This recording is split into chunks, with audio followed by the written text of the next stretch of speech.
Hello everyone. My name is Joy Malete and welcome to Money Matters. Money Matters is an interactive show that aims to educate our viewers on their consumer rights and provide advice on money-related matters. If you have a money-related problem or issue that you would like advice on, please do contact us and we may be able to provide you with some expert advice. Today on the show, we are talking real estate. What are some of the things that I need to consider before buying or making this life-changing decision of buying property? Well, joining us to discuss and unpack on this topic is our guest, Deslandi Fernando, a real estate agent. Please do join me as we welcome him. Hi, my brother. How are you? Hi, Joy. I'm good, thanks. And how are you? I'm good, thank you. Thank you so much for joining us today. Thank you for having me. Thank you. I think I'll just shoot straight into it, real estate. I think when we think real estate, be thinking property. Yes. What exactly is it? Wow, when we talk about real estate, well, let me just give a little bit of history. The word real comes from a Latin word which means rex. So they believe to be royal. So what happens is that they believe that back in the days, people would pay royalty to the kings, what we call nowadays rate and tax. So real, which symbolizes royal, then estate is actually net worth of any individual. And not necessarily property, but everything that is, be a car, be anything. So real estate, so it's a royal estate of an individual, the whole net worth. Is it? Yes. That's such a fancy definition. Yes. I would have thought land building, boom. Yeah, that also. I really would have thought land building. But what are the four main types of real estate? We have four types of real estate. We have the residential, which is one we all know it, your common houses. And then we have your commercial. Commercial, we're talking about anything that brings you an income. We're talking about your businesses. So those are usually commercial real estate. Then we look at industrial real estate. We're talking about your industries, things that, your big industry that produce the things and so on. Then we have as well vacant land. Yes. Vacant land is what we all know. It's just basically a piece of land. Yes. Okay. Yes. So those are the main types. And I suppose you've already mentioned the most prevalent that we all know, which is essentially the vacant land plus property on top, plus a building on top of it, I suppose. Yes, true. Buying versus renting property. Wow, that's a big question. Buy versus rent. I wouldn't want to say buy or rent. But I would like to give the pros and cons, But here's what I would usually advise to someone if wants to buy or to rent. So there are about four things that you need to consider when you want to buy or you want to rent. If you are considering renting, look at the fact, are you planning to stay for more than 2 years in the area? Number two, are you fixing perhaps your credit score? You don't want to have the stress to fix a house when things are broken and so on, your rate and tax to pay, your bond to pay. If you want a stress-free while you're fixing whatever life may put you through, then rent. Then if perhaps you already know that you'll be staying in the same area for the next 5 years and you know that you can afford the property and you actually want a sense of stability and have your name written there on that address, then buy it. You would buy it. And I suppose it's a life-changing decision, right, to make, because there's a lot of implications that go, with owning a property per se. And I just wanted to zoom a bit into residential property as opposed to the other types that you've listed or that you've mentioned for us. There are various options, obviously, to choose from. True. What are those options and what actually informs that decision for me as a buyer? First, I wanted to say that buying a property is a huge financial commitment. It is. It's a bit different than you going to a shop and buy a clothes or something like that. It's 20 years. It's a 20 years financial commitment if you're buying through institutions. Yeah. But if you're buying cash, that's a little bit different, and cash is king. Yeah. So what should you consider? Primarily, I would say affordability. Affordability? Yes, affordability. Don't go look for property that you know that is not within your financial bracket. Yes. Don't do that. Yes. Affordability, number one. And number two, look at the fact that maybe perhaps you're looking for security. Then maybe you'd consider townhouses. Okay. If you're looking for something more, like I'll say, to be free, more freedom and everything, you can have your free title or full title that we would say it. your freehold houses. The freestanding. The freestanding one, Okay. yeah. So you go for that one. But then security, affordability, those are, for me, those are primary thing, yeah. Things to look out for, especially affordability. Right. Yes, right. because many chance that we go to what we want, not necessarily what we afford, and 5 years down the line, we find ourselves reselling the property and back to square one. Yeah. And I suppose that has implications, right, in the pocket and even in your. Does it have an impact in your rating? Yeah, it has a lot. It does. A lot. Unless I've sold it before the bank actually requested for its money, I suppose. Yes, unless you sold it to a price that can actually cover your initial bond, then you'll be sorted. But otherwise, you might have found yourself signing the acknowledgement of debt, and which can have implication on your name for quite some time and bouncing back. But still not end of the world. But why would you go through that route when you could just focus on knowing your affordability? That's actually the first step that everybody should do when buying a property. First, just check your affordability. Yes. Can I afford Can I afford it? Number one, Yeah. And not just jump into big decisions that you actually can't manage afterwards. And what are some of the key things that I need to look into that actually influence the value of the property that I'm either buying or selling? But let's focus on buying. What are some of the things that actually impact or influence the value of the property? We live a very fortunate era where information is out there, and it's different from 10 years ago, where some of the information were only privileged to real estate agent or people directly involved into real estate. Nowadays, with a simple 50 Rand, you can pull up the report on a property. Yes, we can pull out the report of property to give exactly the price or the indicate market price on that suburb. So number one, I would say make sure that you know the suburb trend. Okay, suburb trend. Suburb trend, yes, number one. And number two, check facilities or amenities that are within that suburb. Yeah, close by your school. Okay. Yeah, is there school for children, universities, industry? It's things that that would make your life easier. I see. Yes, I see. And also now look, when you pull out the report, right? Usually there is also crime rate on those things. Okay. So you can actually check: is this a risk area? Yeah. Then you can actually all that make a huge impact on the value of the property itself. And then, of course, now you go into the property itself and check. For example, one of the tips that I usually say nowadays, you need to buy properties that have an open living, like open plan. Open plan. Open plan is the way to go now. So make sure that you have an open plan. Number two, don't compromise on the main bedroom. It must be inside. Don't compromise on the main bedroom. Yeah, it must there be has to be an insert. Oh, wow. Yeah. Yes, and make sure that it's, what the sun can flow through the property. Okay, so is it north facing? North facing, yeah. The location of the property itself, is it corner stand, and so on. And also check what we call latent and patent defects on the property. There are some defects that when you go to a property, you can't see them. For example, you cannot see the leakage in the property. You can't. I mean, leak in the roof. You can't see that, but there are things that you can actually check, like if there's a crack, infrastructural problems in the property. You see, not necessarily look at the build, the paint of the property, but pay attention to the structure of the property. So that will inform you actually to the actual offer you can make on that property. The property can be sold for 1 million, but if you look at it and say, no, the work that I'm going to do here is plus minus 150,000, why not make a lesser offer? Because that's yes. So you take into consideration the area, so everything, yes. and how the houses they were selling for in recent times or have been sold for in recent times. The facilities. And then you look at the amenities, that's what you said, right? The facilities, the proximity to certain areas. Yes. And then the last one is actually the crime rate, yes. And then the last factor was actually the actual home that you're buying.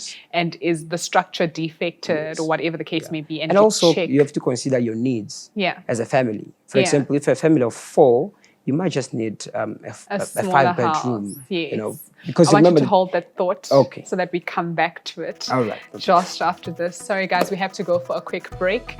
But please do continue engaging with us on social media using the hashtag MM on SID at the SID Media. We'll see you back right after this.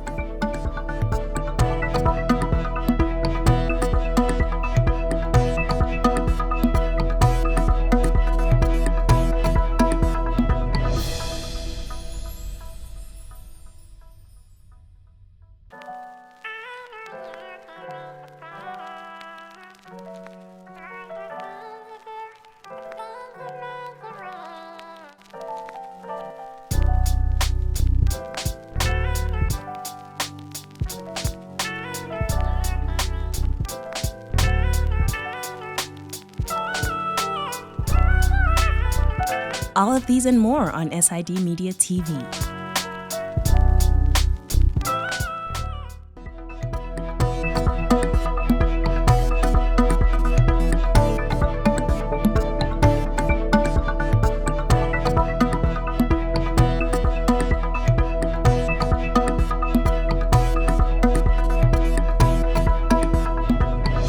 Welcome back to Money Matters. We are still talking real estate with our guest, Deslandi Fernando. If you have just joined us, please do engage with us. Ask your questions, your comments on Facebook and Twitter using the hashtag MM on SID. And before the short ad break, we were discussing what are some of the things that we need to look into that actually influence the value of the property and where I actually buy the property. Deslandi, before we actually went into a break, you were just, touching on some of the key things that we need to look into. And one of those were our family needs. Can you just maybe elaborate and expand on that point? Yes, that's true. It's important to consider the family needs. For example, if you're a family of 4, you might consider buying a property of at least 4 bedrooms. And if you might have a granny, you might need a flatlet. You see, so all that needs to be specified so that you're actually clear on what are you looking for, and makes actually your buying process very easier, not only for yourself, but even for me as a real estate agent. Since once I understand your needs, which is my job actually, to understand your needs, then I'm able actually to assist you in acquiring the perfect property that would suit your family. I see. Yes. I see. But I suppose there should be a compromise somewhere. Yes, depending on how much I can afford. True. Yeah, but you can always negotiate. Of course, we're never going to find a perfect property. Yeah. But you can always find something that you are able to settle for. That is close to what I need. Yes, what you intended initially. And how do I go about applying, say, for a home loan with financial institutions? What are the steps involved, and what do I need to consider? Okay. What you need to consider, number one, is your affordability, like I said, and your credit score. And those two are usually done it's free. It's a free process. What you need, you can even do it at your own private bank or any mortgage originator. All you need is your ID. You fill up the forms. You submit your 3-month pay slips, your 3-month bank statement. They will be able to give you the accurate of plus minus amount that the bank will be willing to loan you. And your credit history should be at least 650 and above to actually get a good interest rate. When it's below that, we might have to consider to have a deposit and all that story that we all know. But apart from that, you need to make sure that you do first and foremost your pre-qualification, and if possible, try to get pre-approval. Yeah. Yes. And chances are that has to be a lower rate, because we do know that they often they consider other things other than what you can, some of your other expenses that you don't necessarily disclose. Yes. In the application process. But I think you've touched on quite a key thing, which speaks on affordability. True. And that has to come from the individual themselves. Yes. And I think in certain instances, there are certain things that we overlook, right? Such as the other costs involved in owning property. Yes. What are some of those costs that we need to be mindful of that come, as an added cost to owning a property? Wow. So you mean prior or after owning? After. So I've bought this home. So remember, I did my pre-application, pre-approval or pre-whatever application. Yes. And I used whatever the costs were that I was incurring at the time. Yes. But now I'm buying this property, but there are other additional costs that I might actually, incur in the process of actually owning this property, or as a result of owning this property. Okay. What are some of those? Okay, let me just take you first quickly through the process. Then I'm going to talk about also what happened after you own the property. Okay. Primarily, when you buy a property, of course, you've done your pre-qualification. You're now looking for a property. You contact your real estate agent. You're searching, and you know the area where you want to buy. You find the property. You make an offer. The offer gets accepted.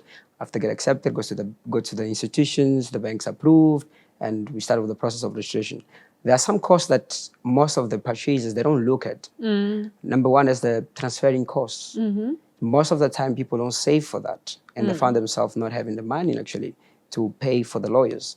And we also have the bonding attorney's fees. That's one. So you need to look at those are the two costs that does not come with your bond application. Though some banks may consider to give you 105, which means that they would cover your cost, but there are criteria for you to qualify for that, which I do not know some of them. Yes. So it's important to save for those costs. Yeah. And those are things that you are responsible to pay as a purchaser. As a purchaser, ne? Yes, you need to be aware of it because it's your responsibility. The seller has its own responsibility as well. Then after you buy the property, then we have the bond repayment, which is monthly, goes on from your account. Then we also have your rate and tax, which is something that we don't consider, right? We don't consider. Many times sometimes people don't even open it. They don't even open the account, and they go a year or two. Are you serious? Then they find themselves having a huge amount of bill to pay, and they just find themselves stressed about it and not know what to do. So it's important that... And you have to open this account. You have to physically go and open the account so that you are registered as a rate and taxpayer. Yes, you must. In fact, if you found a good estate agent, he must tell you that after you bought the property, handed over the property to you, he must tell you that now take all the documents that the tenants have given to you, which prove that you're the new owner of the property, go to the municipality, open your own account. Yeah. Then you get your rate and tax statement, you keep on paying. Then we also have maintenance of the property itself. Yes. You need to paint the property from time to time, And as well, if you are in a complex, you have your levies as well. You see that you have to pay. So those are the costs that you need to look at. In fact, if you're buying an apartment, it must be there on the advert how much is the levy on that complex. Even if it's an estimate, but at least you need to know. It needs to be there. You need to know what are the additional costs after buying the property. After buying the property, right? And all of that, you take that into consideration when assessing your affordability rate. Yes, then you know that your repayment can be even higher than you actually thought. Yeah. Yes. Oh, wow. And then maybe just briefly also, what are some of the pros and cons of buying, say, maybe a neglected or rundown property with the intention to, say, renovate and move into it? And do banks often provide financing for such properties? Well, usually this process is done by investors. People with cash. not necessarily cash, but I would say people who understand real estate, people who understand the market, and people who understand how the property industry actually works. Because you need to take into consideration every little thing for you to do that. So people buy for 4 reasons. You buy to live. That's when you buy for a family. You buy to renovate and flip. That's what I'm going to explain now. And then you actually also buy to flip only. And then you can buy to rent when you want to get additional income. So what usually people do, if you want to do buy to flip, which means you want to renovate the house and then sell it to higher price, right? It's important that you buy at lower market value. So it should be at least 30%. What do I mean by that? If you're buying a property for 500,000, try to make sure that you bargain as much as you can for that property. Let's say that the trend of that suburb is 700,000 and they're selling for 500,000. And by the time I renovate the house, I would have invested plus minus 100,000. Then you would arrive on plus minus almost market value, which means that your profit would be plus minus another 100,000, right? Then you say, no, why don't I buy for 450? Invest 100,000, then I arrive to 650. Then when I resell it, I make 150,000 profit. So we already actually touched on my next point. Yes. But before you actually expand on my next point, we need to take a short break. So please do continue engaging with us on social media using the hashtag #MM on SID. We will see you shortly right after this.